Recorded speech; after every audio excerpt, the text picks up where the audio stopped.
মাত্র কয়েক সেকেন্ডের ব্যবধানে দুটি ভূমিকম্প আর মুহূর্তেই ভেনেজুয়েলার লা গুয়েরা রাজ্যে পরিণত হয় এক ধ্বংসস্তূপে।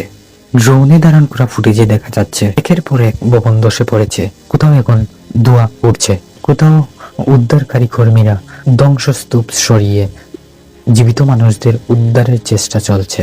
আফটার শকের আশঙ্কায় হাজারো মানুষ এলাকা ছেড়ে নিরাপদ স্থানে চলে যাচ্ছেন, ফলে উপকূলীয় অঞ্চল থেকে বের হওয়ার প্রধান সড়কগুলোতে দেখা দিয়েছে অনেক যানজট। প্রাথমিক সরকারি তথ্য অনুযায়ী এখন পর্যন্ত প্রায় 2000-এর বেশি নিহত হয়েছেন এবং 10,000-এরও বেশি আহত হয়েছেন। প্রায় 100টি ভবন ধসে পড়েছে, 4,000 পরিবার গৃহহীন হয়ে পড়েছে, আর গুরুত্বপূর্ণ অবকাঠামোরও ব্যাপক ক্ষয়ক্ষতি হয়েছে।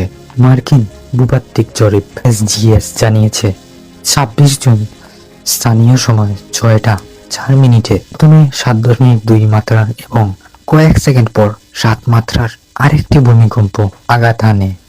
ভূপৃষ্ঠের কাছাকাছি হওয়ায় ক্ষয়ক্ষতি আরও বেড়ে যায়। এখনো বহু মানুষ নিখোঁজ, উদ্ধার অভিযান চলছে, আর হাজার মানুষ এখনো খোলা আকাশের নিচে অনিশ্চয়তায় দিন কাটাচ্ছেন।